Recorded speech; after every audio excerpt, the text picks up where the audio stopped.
আসসালামু আলাইকুম viewers, kitchen স্ক্রিনে স্বাগত। আজকের আমি একটা নতুন একটা ইউনিক রেসিপি করব, আর আপনারাই বলবেন আজকের আমি রান্নাটা কি করছি। আমি এখন বাগানে এসেছি কলাপাতা কাটতে। তো এই যে রান্নাটা করছি একটু সুন্দরভাবে দেখানোর জন্য, তো আমি এটাকে কলাপাতায় ডেকোরেট করব, সেজন্য আমি কলাপাতা নিয়ে বাগানে চলে এসেছি কলাপাতা কাটবো বলে। আর এই রান্নায় কিছু কারি পাতা লাগবে। আর আপনাদের তো বলেইছি আমাদের বাগানে এই জায়গাটায় পুরো মানে আমরা বসাইনি, আত্মীয় কারি পাতাগুলো গাছ হয়ে ভর্তি হয়ে গেছে। ওখানে পায়ের কাছ থেকে ভর্তি, এদিকে সব ছোটো ছোটো ছোটো ছোটো কারি লাগাতে ভর্তি। তো আমি এখান থেকে ফার্স্টে পুরের জন্য আমি দুটো কারি পাতা ছিঁড়ে নিচ্ছি। তো আমরা এমনিতে কারি পাতা আমরা খুব একটা খাই না, যখন হচ্ছে একটু ইউনিক কোনো রান্না করি, মানে খুব ইউনিক রান্না না হলে কারি পাতা ব্যবহার করি না। আর কারি পাতা সেই সাউথ ইন্ডিয়ানরা ব্যবহার করে, আমরা সাউথ ইন্ডিয়ান নয়, আমাদের এই কারি পাতা রান্নায় দিলে ভালো লাগে না। যদি ওই চানাচুর টাইপের বা কোনো পুর টাইপের জিনিস করতে গেলে তখনই আমরা এসব জিনিস ব্যবহার করি। আজকে যে রান্নাটা করবো সেই রান্নাটা পুর বানাবো। তো পুর বানাতে আমার কারি পাতা লাগবে, তো আমি কারি পাতা নিয়ে নিয়েছি। আর লাগবে কলা পাতা। আর চারিদিকে তো কলা পাতাগুলো পুরো রোদে ঝলসে গিয়েছে। তো আমি এখানে দেখছি কোথায় একটা কচি কচি কলা পাতা পাওয়া যায়। তো এখানে কচি কলা পাতা নিয়ে একটু ওইদিকটা যেতে হবে।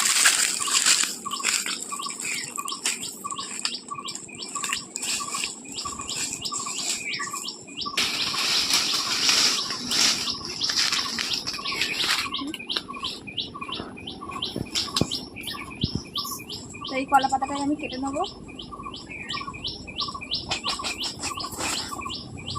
তো এটা আমাদের এক সময় পুকুর ছিল, এখন এটা পুকুরটা আর ব্যবহার করা হয় না।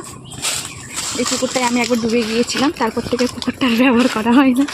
তো চলুন রান্নাঘরে যাই, রান্নাঘরে গিয়ে রান্নাটা শুরু করি। আর আজকেরটা মানে ভাত দিয়ে খাবার কোনো জিনিস করছি না, আজকে একটা হচ্ছে সন্ধ্যের নাস্তার টিফিন করছি। এত গরমে আর রান্না করতে বাগানে আসতে ভালো লাগছে না, তাই বিকেলবেলা করে চলে আসছি নাস্তার রেসিপি দেখাতে। তো চলুন।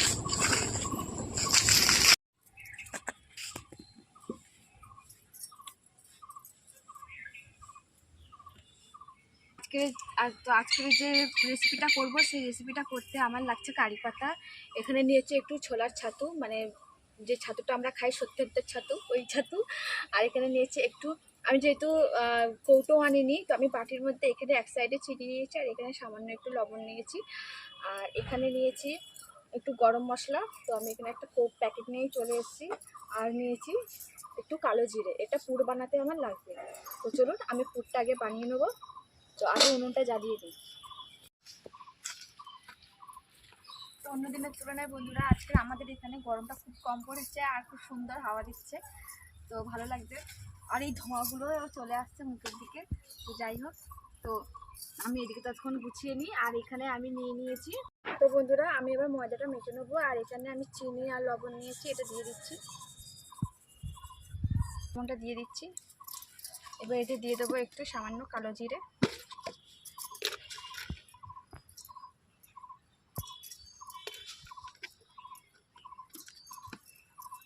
এতে দিয়ে দেবো এবার একটু সাদা তেল ময়ানের জন্য।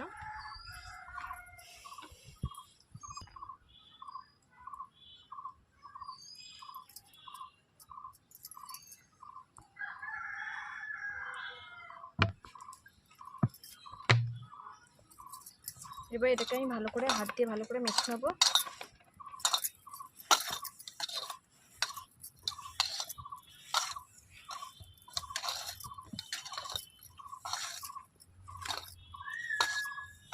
মেখে নেওয়ার পর এবার এতে আমি অল্প অল্প জল দিয়ে ময়দাটাকে আমি ভালো করে মেখে নেব।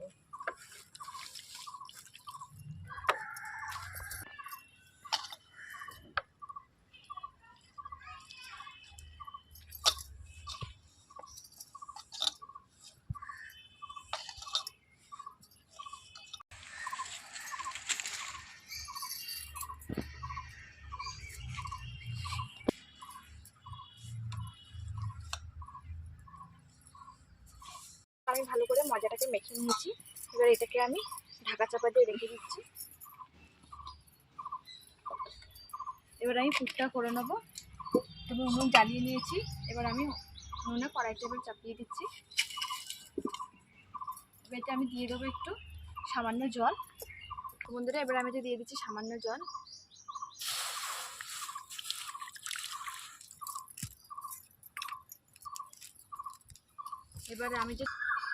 এবারে আমি যে ছাতুটা নিয়েছি, এবার এই ছাতুটা আমি জলের মধ্যে দিয়ে দেবো। এতে দিয়ে দেবো সামান্য চিনি আর লবণ, আর এতে দিয়ে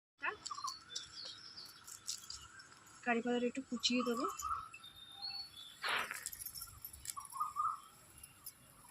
আর দিয়ে দেবো একটু গরম মশলা। কি সুন্দর সেন্ট এলো কারি পাতা। বেশি দেবো না গরম মশলাটা। এবারে এটাকে আমি নাড়তে দেবো ভালো করে। আর এই সময় আঁচটা একটু কমিয়ে দিতে হবে, কম রাখতে হবে।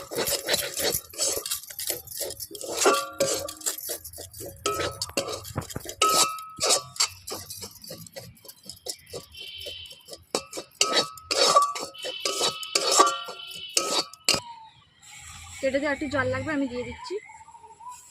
অল্পই দেবো, বেশি দেবো না। এবার ঠিক বন্ধুরা জলটা এমনভাবে দেবে যাতে পুরটা পুরোটাই ভিজে যায়, তা নইলে কাঁচা থাকলে কাঁচা কাঁচা গন্ধ বেরোবে পুর থেকে, তখন ভালো লাগবে না। এটাকে একটু ভেজে নিতে হবে। তো এটা যতক্ষণ না একদম গুঁড়ো গুঁড়ো হয়ে যাচ্ছে, শুকনো হয়ে যাচ্ছে, ততক্ষণ এটাকে ভাজতে দিতে হবে আর নাড়তে থাকতে হবে। এতে কোনো তেল অ্যাড করবো না।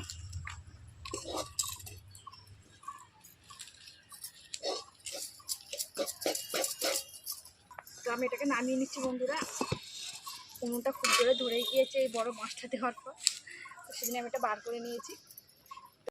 তো বন্ধুরা দেখুন আমার পুরটা রেডি হয়ে গিয়েছে, গুঁড়ো গুঁড়ো হয়ে গিয়েছে, মানে জল শুকিয়ে এসছে আর গুঁড়ো হয়ে গিয়েছে। এবার আমি এরকম অবস্থায় নামিয়ে দেবো।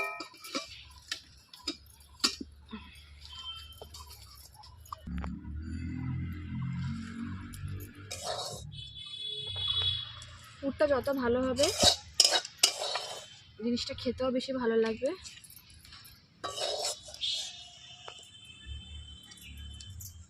বাকিটা এবার ছেড়ে দিই।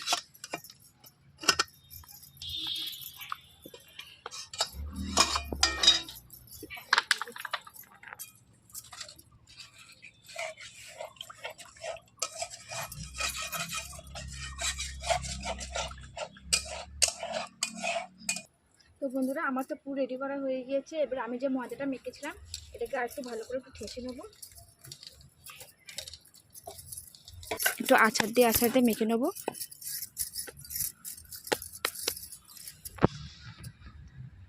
আমি তেলটা এই বেলেন চাটির ওপরে আমি দিয়েই করছি, কারণ এতে এমনিতেই তেল মাখাতে হবে। এবার এটাকে তেল দিয়ে একটু বেশি করে ঠেসে ঠেসে মাখবো, তাহলে পরে বেলার সময় আমার তেলটা কম লাগবে। এই দেখুন আমি এরম করে এবার এটাকে ভালো করে নরম করে চটকে চটকে মেখে নিয়েছি। আর মাখাটা একটু নরম হবে, তাহলে বেলার সময় সুবিধা হবে।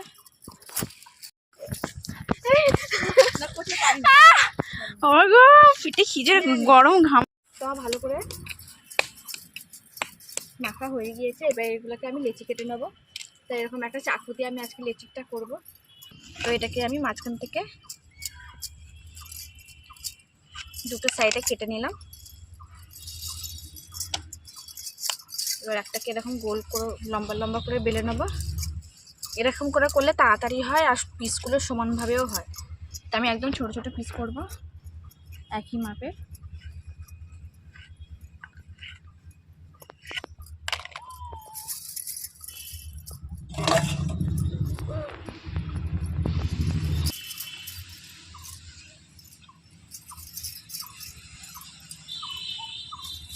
এগুলো এখনো রেডি হয়নি, আমি আপাতত কেটে গোল গোল করে রাখছি। এগুলোকে এখনো পুর ভরতে হবে, তারপরে এটাকে বেলতে হবে। এটাকেও আমি সেই সেমভাবে আমি মেখে আর লম্বা করে কেটে নেব। তো এটাকে যেহেতু বড় করিনি, তো সেই জন্য এই পিসটা একটু সমানভাবে রেখে কাটবো।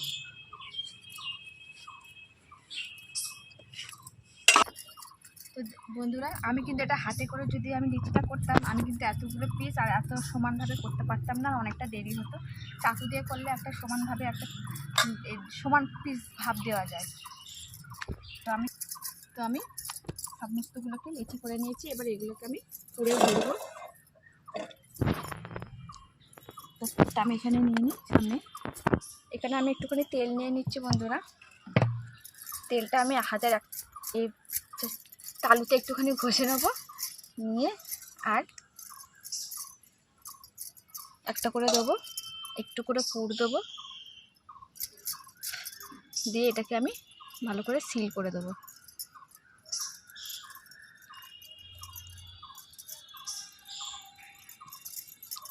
দিয়ে এটাকে রেখে দেবো। এরপরেরটা আমি এরকম করে সমস্ত পুরগুলোকে ভরে নেবো।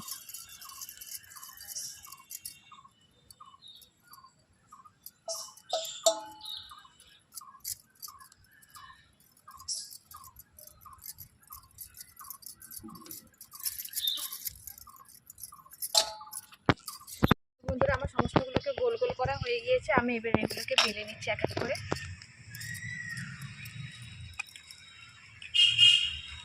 তো এটাকে খুব বড় করে বেলবো না, জাস্ট দুবার চাপ দিলে যতটা ফুল বড় হবে ঠিক ততটাই দেবো, বেশি বড় করবো না। এই দেখুন এরকম বড় বড় করছি, এরকম সাইজে।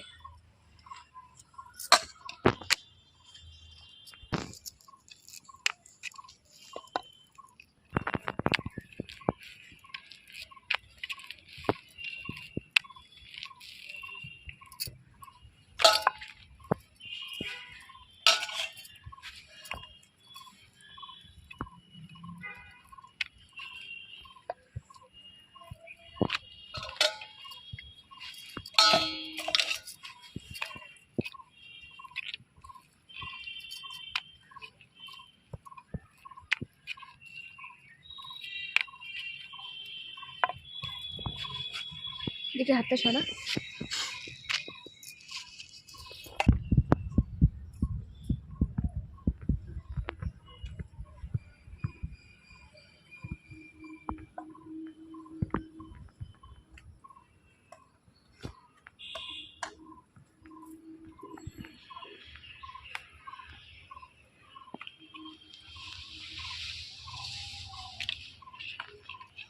লেচি ডালা হয়ে গিয়েছে। এবার আমি এগুলোকে ভেজে নেবো। তার জন্য আমি উনুন জ্বালিয়ে দিয়েছি আর কড়াইতে চাপিয়ে দিচ্ছি।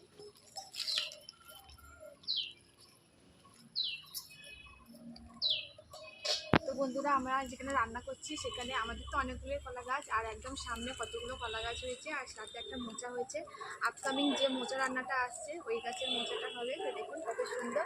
আর এই গাছের মোচাটা আমি পেরেও দেখাবো আপনাদের সাথে।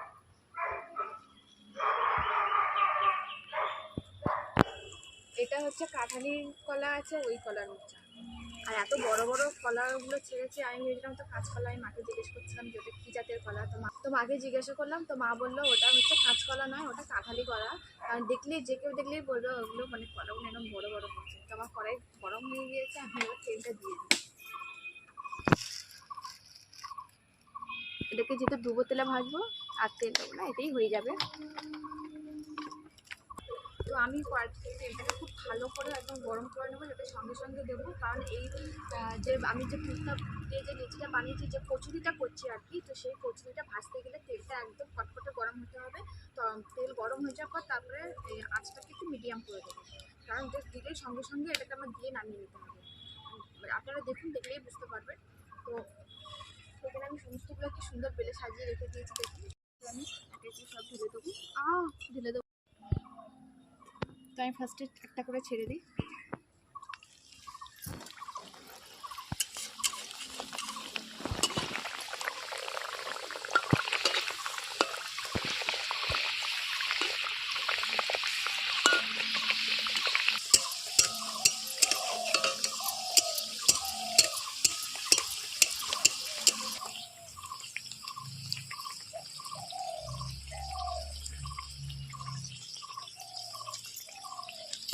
তো এটা হয়ে গিয়েছে।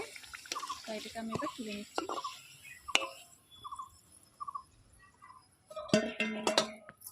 আর একটা ছেড়ে দিই।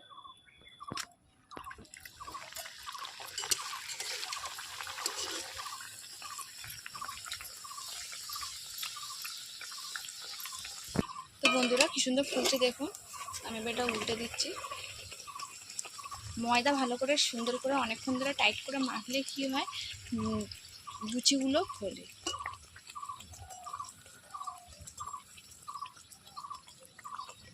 তবে এটাকে আমি তুলে নেব। এই দেখুন এই পাটটাও দেখুন কত সুন্দর হয়েছে, এই দেখুন।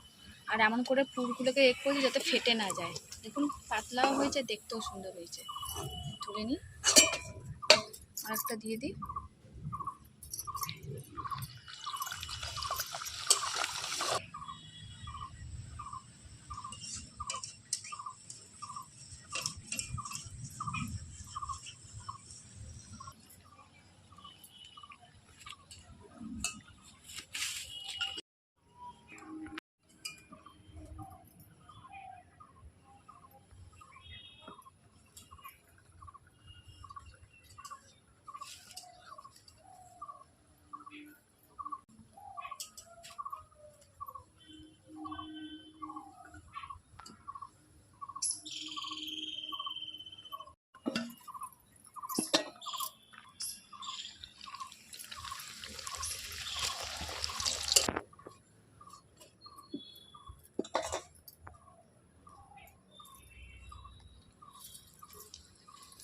বন্ধুরা প্রায় সব ভাজা হয়ে গিয়েছে, আর দুটো বাকি আছে, একটু ভেজে নিলেই হয়ে যাবে। তো বন্ধুরা সন্ধেও হয়ে এসছে, দেখুন আকাশটা সন্ধে সন্ধে হয়ে গিয়েছে। আর এই সন্ধেবেলায় এরকম গরম গরম কচুরি আর সাথে ঘুগনি, আলুর দম, যা ইচ্ছা, মাংসের ঝোল, মাংস কষা, যা ইচ্ছা আপনাদের, কিন্তু এরকম গরম গরম কচুরি খেতে খুবই ভালো লাগে। পুরো ভরা কচুরি দেখুন কত সুন্দর হয়েছে। আর গরমে তো আমি ধরে রাখতেই পারছি না। তুই এবার ধরতে গেলি কেন? ঠান্ডা হবে, ঠান্ডা হবে, গরম গরম চলছে। একদম গরম গরম ভাত। আর একটা বাকি। পিঁপড়ে, তোর কি মরার ইচ্ছা হয়েছে নাকি? বন্ধুরা কি বলবো, প্রত্যেকটা কচুরি একেবারে রসগোল্লার মতন ফুলেছে। আমি আপনাদের দেখাচ্ছি, শুধু এটা বলে না, হয়তো সবকটা দেখানো হয়নি আপনাদেরকে, কিন্তু আপনারা দেখলেই বুঝতে পারবেন প্রত্যেকটা কচুরি আমার একদম ফুলে একদম সেই দোকানের মতন হয়ে গিয়েছে। আমি তুলে নিচ্ছি, কড়াইটা নামিয়ে নিয়ে আপনাদেরকে দেখাচ্ছি। তুই কড়াই না বা আমি দেখাই, আমিও দেখাবো ধরে ধরে। তো এই দেখুন এটা পুরো ফোলা, এটা এক্ষুনি নামিয়েছি। এই দেখুন এটাও ফোলা, এটাও ফোলা, এইগুলোও ফোলা। এই দেখুন, এই দেখুন সব ফোলা, সব। চাপ দিলে ভেতর থেকে গরম হাওয়া বেরোবে। হাওয়া বেরোবে তো। এই দেখুন সব কটা ফোলা। আর আর এরকম সন্ধ্যেবেলা এরকম এটাও ফোলা। এই দেখুন, এদের খুন্তিটা দিয়ে এর ভেতরে দিয়ে আর দেখাচ্ছি, আমি দেখিয়ে দিই সব কটা পারফেক্ট কত সুন্দর ফুলেছে। এই দেখুন প্রতিটা ফুলেছে, এই দেখুন কোনো মিস নেই। এই দেখুন, এই দেখুন, এই দেখুন সব ফোলা, সব। এবারে আমি আপনাদেরকে দেখাবো এটা ভেতর থেকে কতটা সুন্দর হয়েছে। তুই বল কোনটা দেখাবো? এটা দেখা। তবে এটা ফাটালে ভেতরটা পুরো আগুন বেরোবে। এই দেখুন, এই দেখুন কত সুন্দর পুরটা চারিদিকে কত ছড়িয়ে সুন্দর। গেছে দেখ। আর কি সুন্দর একটা কারি পাতার গন্ধ বেরোচ্ছে, খুব ভালো লাগছে পুরটা। আর এরকম ছিঁড়ে, আর এরকম ধরো মাংস আছে এর উপর এরকম দিয়ে এরকম নিয়ে করে খেতে খুব ভালো লাগবে। তো আমি এটা খাবো, ঘরে মাংসের ঝোল হয়েছে, ওই জন্য এত মাংস করছি, তো মাংসের ঝোল দিয়েই খাবো। তো আজকের কেমন লাগলো আপনাদের ভিডিওটা? তুই এমনি খা না, আমার তো শুধু খেতে ইচ্ছা করছে। না, আগে থেকে আমি খেয়ে নিচ্ছি, আমি খেয়ে নিচ্ছি। খাবি? খা, তুই খেয়েই বল। হেবি হয়েছে, ভালো হয়েছে? কিচ্ছু লাগবে না, তুই খেয়ে যা। মুখটা আমাকে এমনিতেই মেরে দেয়। হয় না খেয়ে পটল। তো আমার মাসির মেয়ে এসছে, তো আমার মাসির মেয়ের নাম সুহানা, তো ওকে আমরা পটল পটল বলে ডাকি। খেয়ে যা, ওটা ভালোবেসেই বলি। ধর, ও সবসময় লজ্জা। তো এই আগের ভিডিওতে আপনাদের দেখিয়েছি। তো আজকের রেসিপিটা আপনাদের কেমন লাগলো অবশ্যই জানাবেন। আমার খুব গরম হচ্ছে, আর বসে থাকতে পারছি না। আর আপনাদেরকে অবশ্যই বলবো এরকমভাবে একবার কচুরি বানিয়ে খেয়ে দেখুন, খুবই ভালো লাগবে। আর এই পুরটা যেটা বানিয়েছি, এই পুরটা যতটা টেস্টি হবে কচুরিটা খেতে ততটাই বেশি ভালো লাগবে। তো আজকে যদি ভিডিওটা ভালো লেগে থাকে লাইক করবেন, শেয়ার করবেন, আমার চ্যানেলটিকে সাবস্ক্রাইব করবেন। দেখা হচ্ছে পরবর্তী ভিডিওতে। আজকের মতন বাই।